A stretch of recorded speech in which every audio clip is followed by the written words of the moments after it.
तो दोस्तों, सांसें थाम लीजिए क्योंकि आप सुन रहे हैं अनचाही रात की डरावनी कहानी।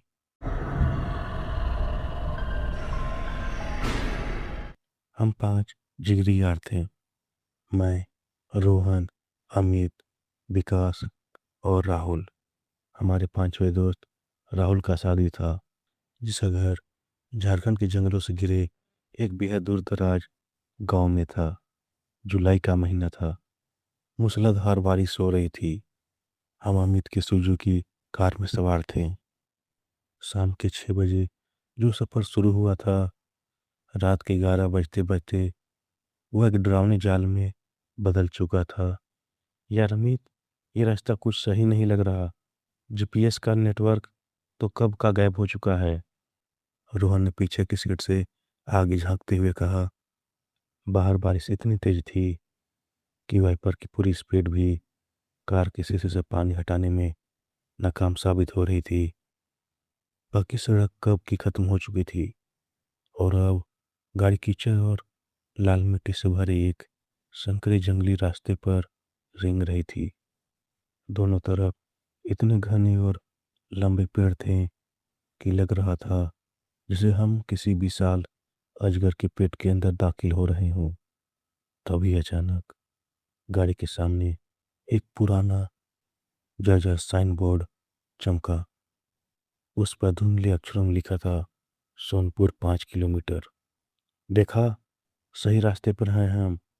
राहुल का गांव सोनपुर ही तो है। अमित ने राहत की सांस लेते हुए एक्सीलेटर थोड़ा और दबा दिया। हम अभी 5 किलोमीटर चले, 10 किलोमीटर चले, फिर 15 किलोमीटर निकल गए, लेकिन न तो कोई गांव आया और न ही रास्ता का कोई छोर। सिर्फ वही घना जंगल और वही अंतहीन कच्ची सड़क। अमित, गाड़ी रोक, मैंने चिल्लाकर कहा। मेरी नज़र रास्ते के किनारे लगे उसी साइन बोर्ड पर पड़ी, सोनपुर 5 किलोमीटर। हम पिछले आधे घंटे से एक ही चक्रव्यूह में गोल गोल घूम रहे थे। हमारे रोंगटे खड़े हो गए। यह कोई जीपीएस की गड़बड़ी नहीं थी। यह कुछ ऐसा था जिसे हम शहर के लड़के सिर्फ कहानियों में सुनते आए थे। छलावा। केबिन में सन्नाटा छा गया। सिर्फ कार के इंजन की फुसफुसाहट और बाहर गिरती बारिश की खौफनाक थपकियां सुनाई दे रही थी। तभी कार की तेज हेडलाइट की रोशनी में हमें रास्ते के ठीक बीचों बीच एक साया खड़ा दिखा। बारिश के बूंदों के पार जो चेहरा नजर आया, उसे देखकर अमित के पैर ब्रेक पर जम गए।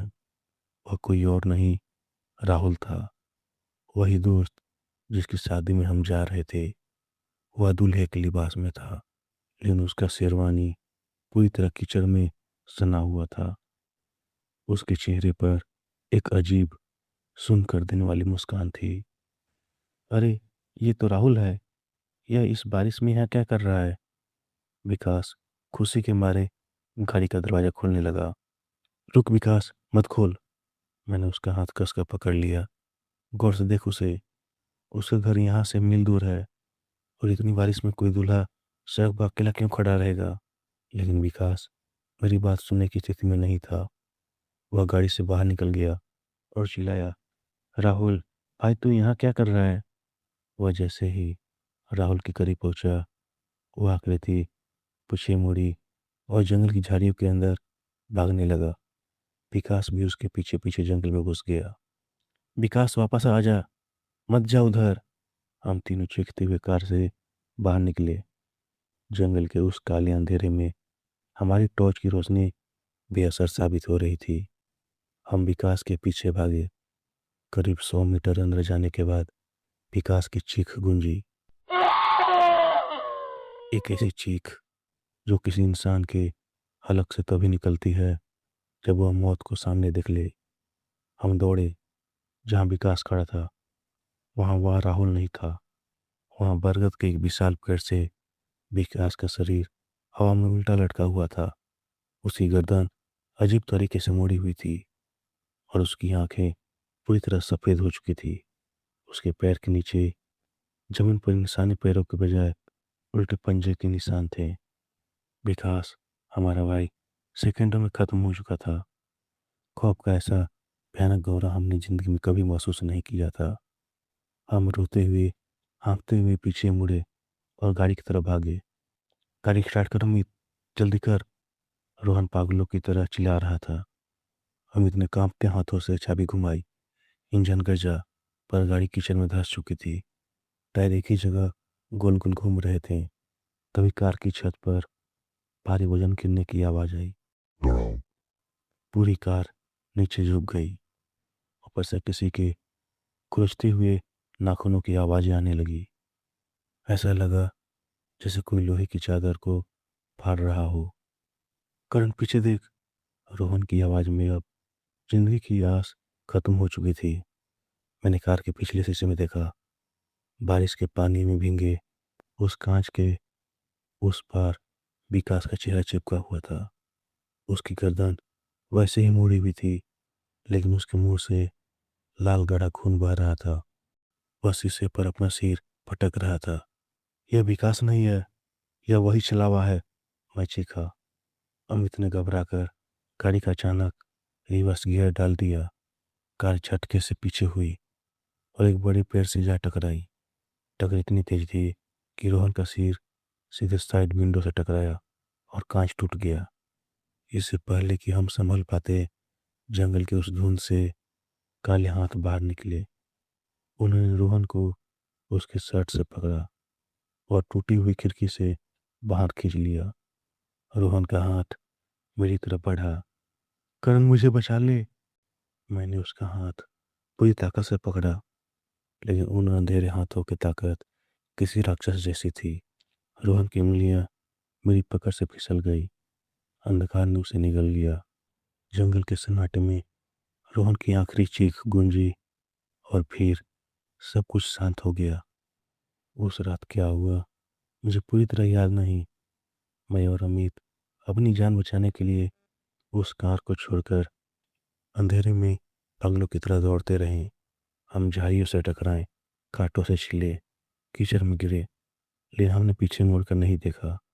सुबह जब सूरज की पहली किरण जंगलों के पार हुई, तब जाकर हमें एहसास हुआ हम किसी रास्ते पर नहीं, बल्कि एक पुराने शमशान घाट के बीचों बीच खड़े थे। स्थानीय पुलिस और गांव वालों ने सर्च ऑपरेशन चलाया। 3 दिन बाद उस जंगल से अमित की दुर्घटनाग्रस्त कार मिली, लेकिन विकास और रोहन, उनके शव आज तक किसी को नहीं मिले। मैं और अमित उस रात सही सलामत बचकर घर तो आ गए, लेकिन हमारी आत्मा उसी जंगल में मर चुकी थी। हम न कभी राहुल की शादी में पहुंच पाए और न ही हम 5 दोस्तों की वो टोली कभी दोबारा पूरी हो पाई। आज भी जब कभी बारिश होती है और खिड़की पर पानी की बूंदें गिरती है, तो मुझे कार के टूटे हुए कांच पर अपने दोस्त का मुड़ा हुआ चेहरा और उसकी वो आखिरी पुकार सुनाई देता है, करण मुझे बचा ले। और मैं जानता हूँ वो छलावा आज भी उस सोनपुर के रास्ते पर किसी और भटके हुए मुसाफिर का इंतजार कर रहा है। तो दोस्तों, कहानी आपको कैसी लगी कमेंट कर हमें ज़रूर बताएं। अगर आप नए हो और अभी तक हमारे चैनल को सब्सक्राइब नहीं किया, तो जल्दी से सब्सक्राइब कर लीजिए। बेल आइकन घंटा दबा दें ताकि आने वाली नई वीडियो आप तक जल्दी पहुँचे।